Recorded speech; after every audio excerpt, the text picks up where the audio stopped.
sección de discusión de la fisiología de la circulación coronaria. Mi nombre es Oscar Geraldino, soy cardiólogo, electrofisiólogo y profesor de fisiología humana. En esta sección vamos a discutir los factores que regulan el flujo coronario. La regulación del flujo coronario depende básicamente del balance que existe entre el consumo y el aporte de oxígeno. Es decir, es una relación muy sencilla, diría yo, una relación de una caja simple como de bodega. Es decir, cuánto yo consumo a mi actividad normal, diaria, y cuánto yo aporto para ese consumo. Si esa relación se mantiene en equilibrio, es decir, el aporte de oxígeno es similar al consumo de oxígeno, voy a estar entonces en completo equilibrio. Toda vez que este equilibrio se rompa, en donde el consumo de oxígeno sea mucho mayor que el aporte de oxígeno, vamos a tener lo que conocemos como las cardiopatías isquémicas o las cardiopatías en donde existe poco oxígeno para cubrir la demanda metabólica del músculo cardíaco. En la presente gráfica vamos a tener ese mecanismo de balanza entre el suministro y el consumo de oxígeno. Por una parte, vamos a detallar acá los factores que afectan el consumo de oxígeno, tales cual frecuencia cardíaca o heart rate, estado inotrópico y tensión de pared del músculo cardíaco.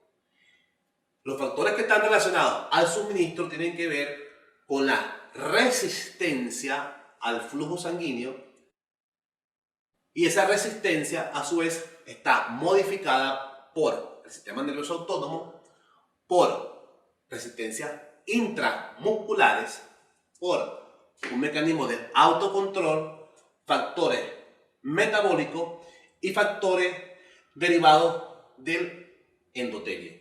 Como dije antes, la relación entre el aporte y el consumo es lo que nos va a permitir mantener un equilibrio exacto del consumo de oxígeno y del metabolismo del oxígeno.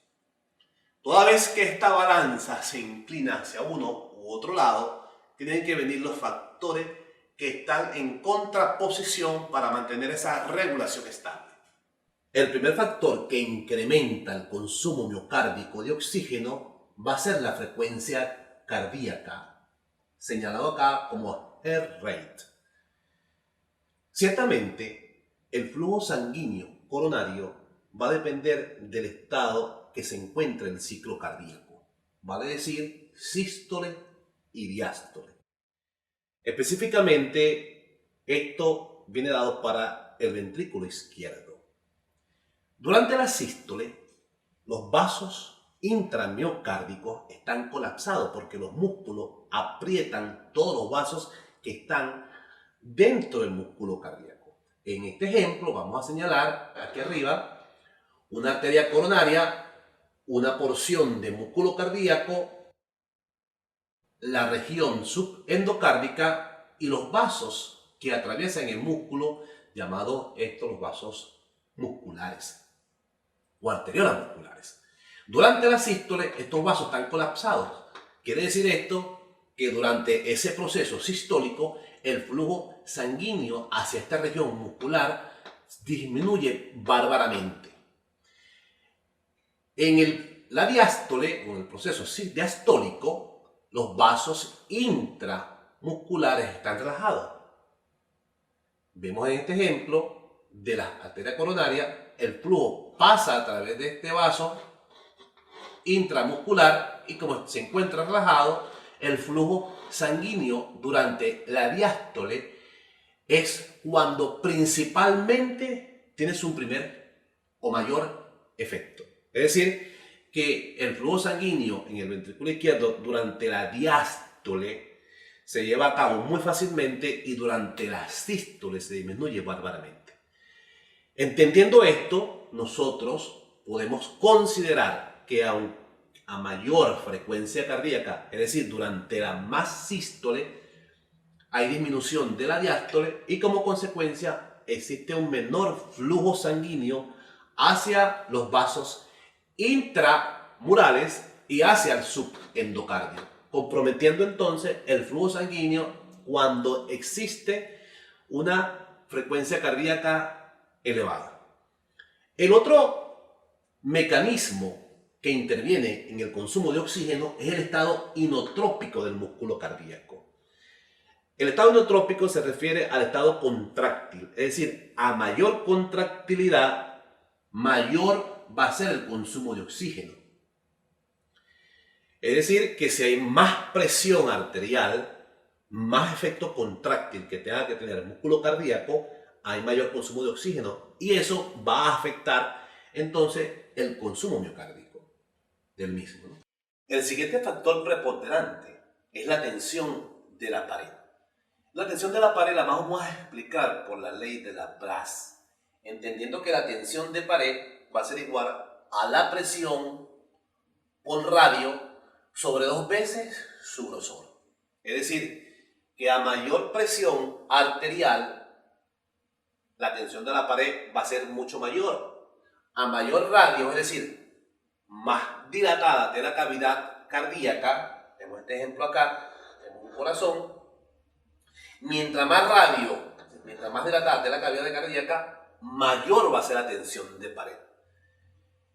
Mientras más grueso sea la pared miocárdica, menor tensión de pared. Entonces la ley de Laplace nos va a ejemplificar, ayudar a entender cómo es esta tensión. Durante la fase diastólica y durante la fase sistólica, la tensión de la pared va a variar muchísimo.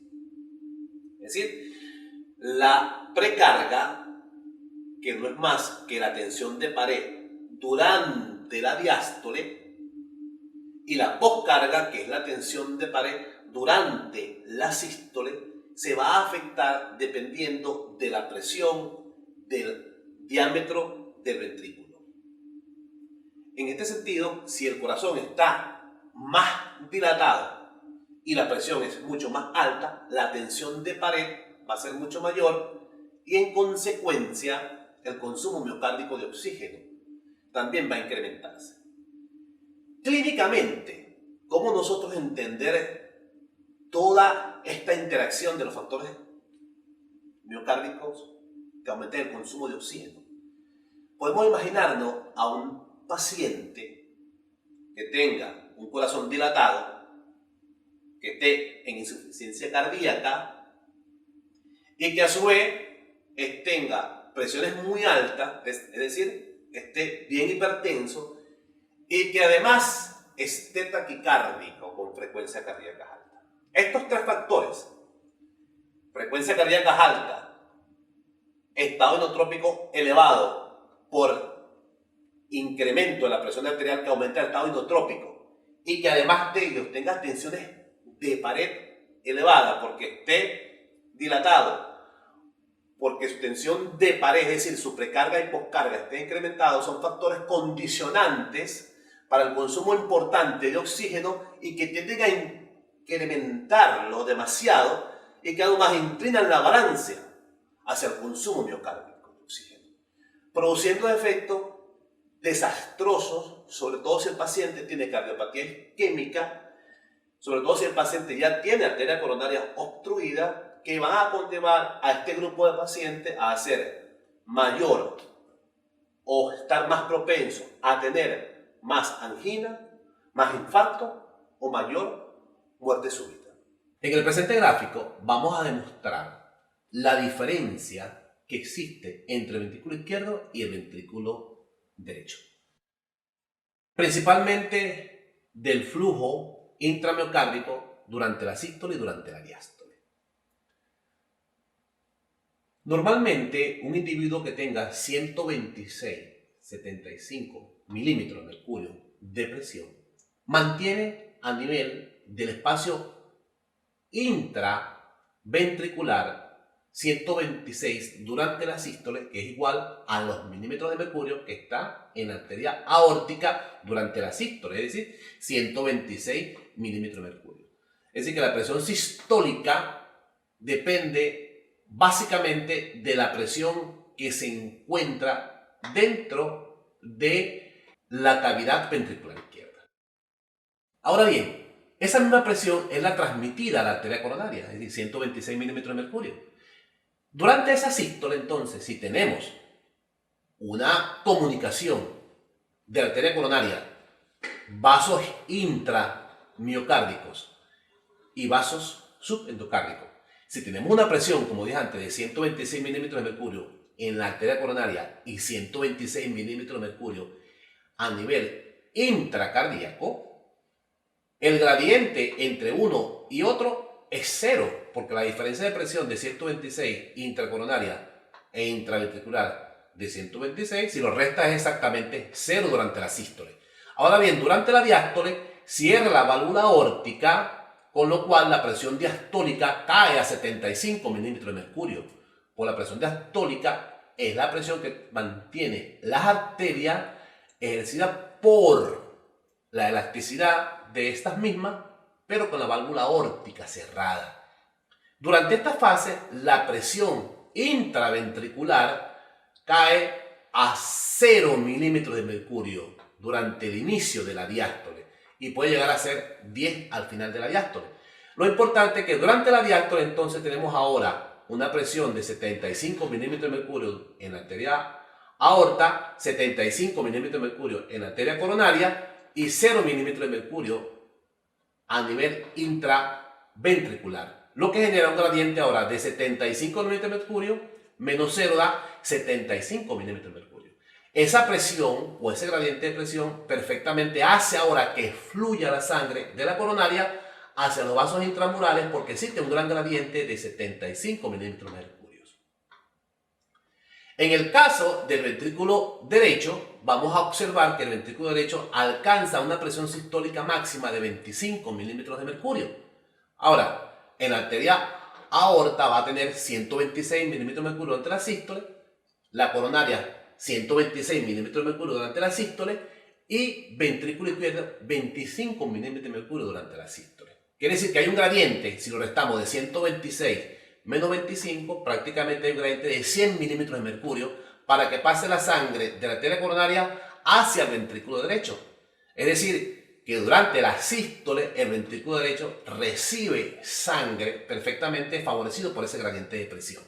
Y durante la diástole también recibe sangre. Fíjense, con una presión ahora, comparando las presiones diastólicas, ya dijimos que la aorta mantiene 75 milímetros de mercurio en este caso de la diástole, y 0 milímetros de mercurio al inicio de la diástole y de 10 al final de la diástole en el ventrículo derecho, lo cual traduce entonces que tiene 75 milímetros de mercurio menos 0, es decir, tiene un gradiente de 75 milímetros de mercurio para que fluya la sangre de la coronaria hacia el ventrículo derecho durante la fase diastólica. Es la misma relación que existe en el ventrículo izquierdo, es decir, 75 menos 0 y 75 menos 0, tanto el ventrículo izquierdo como el ventrículo derecho. La perfusión en ambos ventrículos durante las diástoles es buena, es decir, tiene un gradiente de 75 milímetros de mercurio. En la sístole es de 0 milímetros de mercurio, por tanto la perfusión sistólica del ventrículo izquierdo prácticamente es nula. Y en el ventrículo derecho la perfusión durante la sístole tiene un gradiente de presión de 100 milímetros de mercurio, o sea que es muy buena. Quiere decir que durante la sístole la presión de perfusión hacia el ventrículo derecho es mucho mayor que durante la fase diastólica.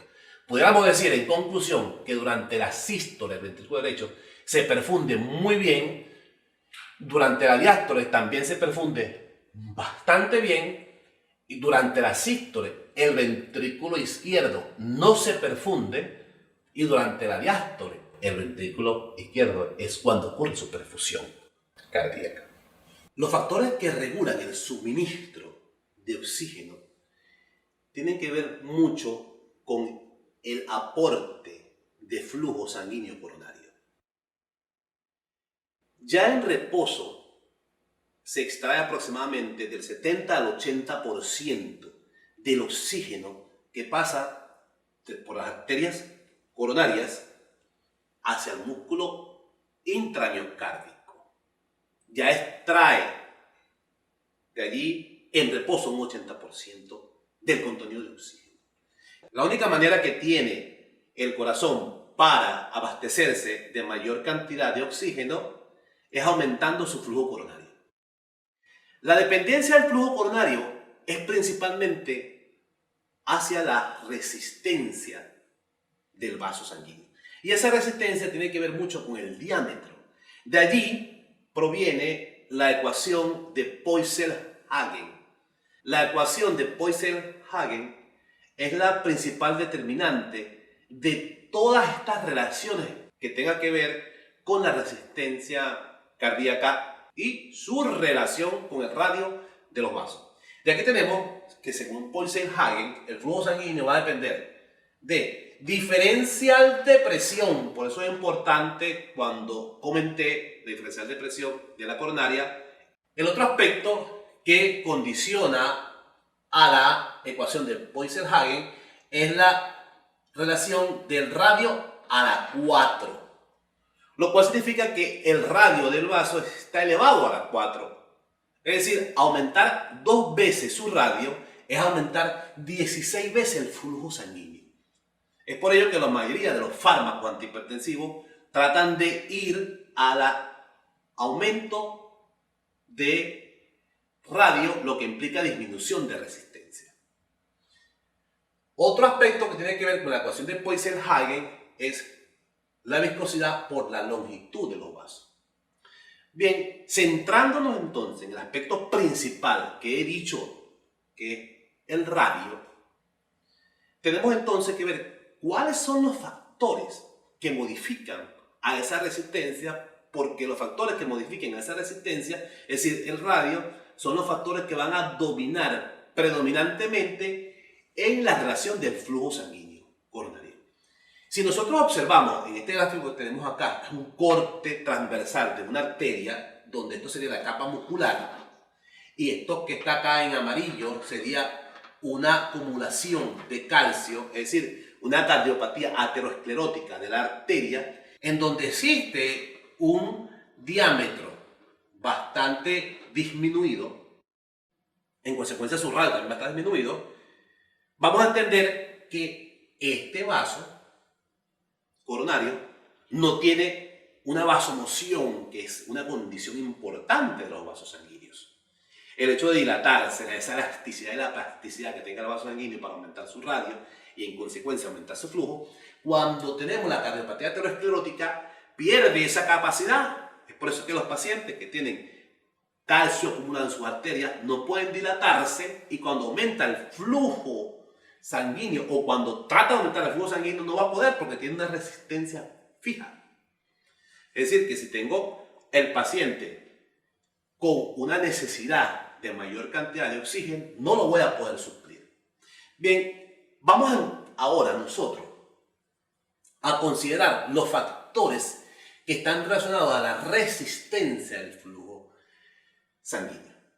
En un paciente cuyos valores hematológicos estén perfectamente bien, vamos a tener entonces que lo único que va a afectar la resistencia de ese flujo sanguíneo van a ser los siguientes parámetros.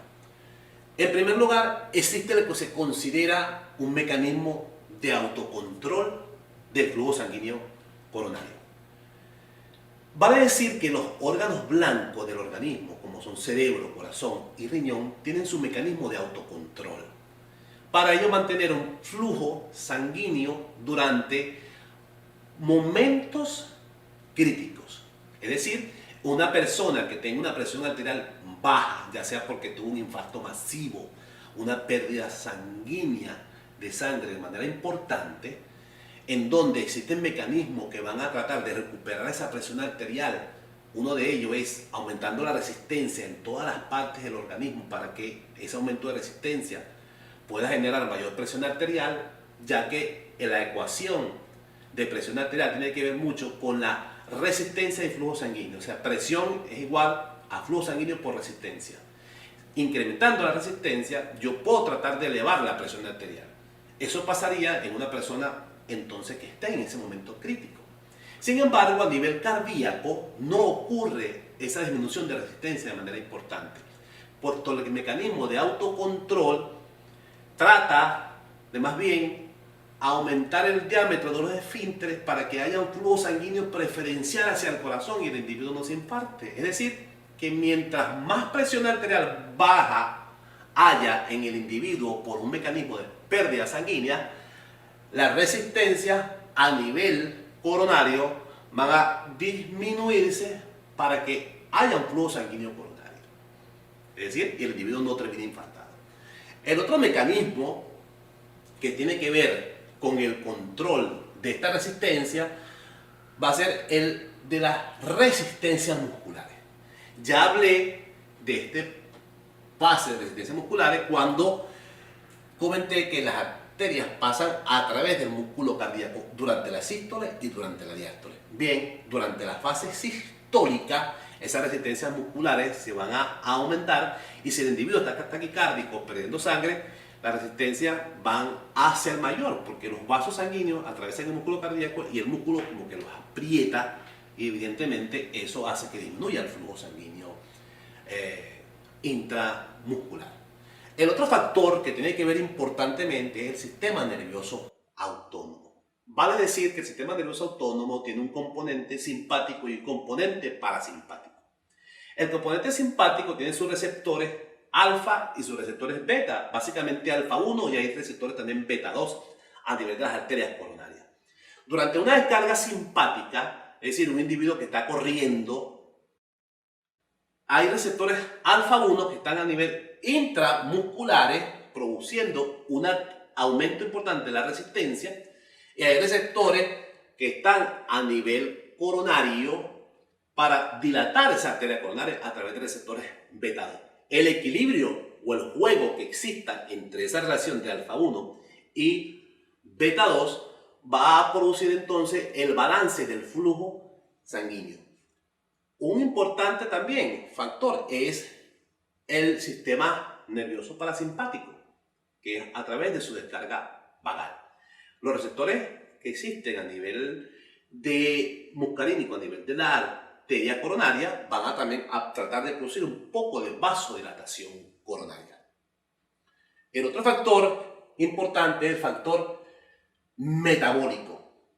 Normalmente en las mitocondrias del músculo cardíaco se producen ATP.